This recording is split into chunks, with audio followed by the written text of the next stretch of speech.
వచ్చేసి మనకి ఎక్స్పోనెంట్ సంబంధించిన ప్రాబ్లం అండి. మనం దీనికంటే ముందు గమనించుకోవాల్సింది ఏంటంటే కొన్ని ఫార్ములాస్ ఉన్నాయన్నమాట. a to the power of m into a to the power of n is equal to a to the power of m plus n. Bases equal గా ఉన్నప్పుడు మల్టిప్లికేషన్ లో మనము ప్లస్ తీసుకుంటాము. అదే సేమ్ థింగ్ మనకి a to the power of m whole to the power of m తీసుకోవాలనుకోండి a to the power of mn తీసుకుంటాము. అదే విధంగా a to the power of m by a to the power of n is equal to a to the power of m minus n తీసుకుంటాం. Basis equal గా ఉన్నప్పుడు division లో మనకి minus వచ్చేస్తుంది. మనం ఈ 3 ఫార్ములా తీసేసుకొని మనం ప్రాబ్లం చేసేద్దాం. కాబట్టి C 2 to the power of 2x minus 1 whole square into 2 power x plus 2 by 2 power 4x ఉంది క్వశ్చన్ ఇక్కడ.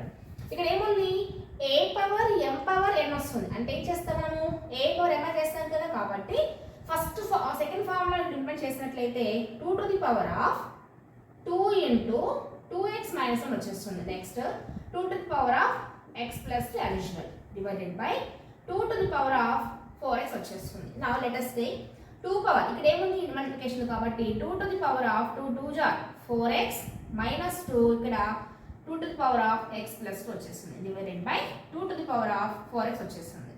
నెక్స్ట్ స్టెప్ లో ఏం చేస్తున్నాము first formula a power m into a power n ఇక్కడ బేసిస్ ఈక్వల్ గా ఉన్నాయి కదా కాబట్టి ప్లస్ తీసుకోవాలి. 2 to the power of 4x minus 2 ఇక్కడ ప్లస్ x ప్లస్ 2 తీసేసుకుంటాం divided by 2 to the power of 4x తీసేసుకుంటున్నాం. నా ఇక్కడ ప్లస్ 2 మైనస్ క్యాన్సిల్ కదా కాబట్టి 4x ప్లస్ x ఎంత అవుతుంది మనకి 2 to the power of 5x అవుతుంది divided by 2 to the power of 4x అవుతుంది. సేమ్ ఇప్పుడు చూడండి a power m by a power n ఎందుకు బేసిస్ ఈక్వల్ గా ఉన్నాయి కాబట్టి ఏం చేస్తాం మనము a to the power of m minus n చేస్తాం కాబట్టి 2 to the power of 5x minus 4x is equal to 2 to the power of x is the final answer. Now simple గా చేస్తే మనం దీని మొత్తం ఏమొస్తుంది 2 to the power of x వచ్చేస్తుంది అన్నమాట. Right. Question is 2 power x plus 2 power x is equal to 8, then find the x value. Let's take 2 power x plus 2 power x is equal to 8. Now let us take the 2 power x as a common, then 1 plus 1 is equal to 8. Then 2 power x into 2 that is equal to 8. Why? Because 1 plus 1 2, no, that's why.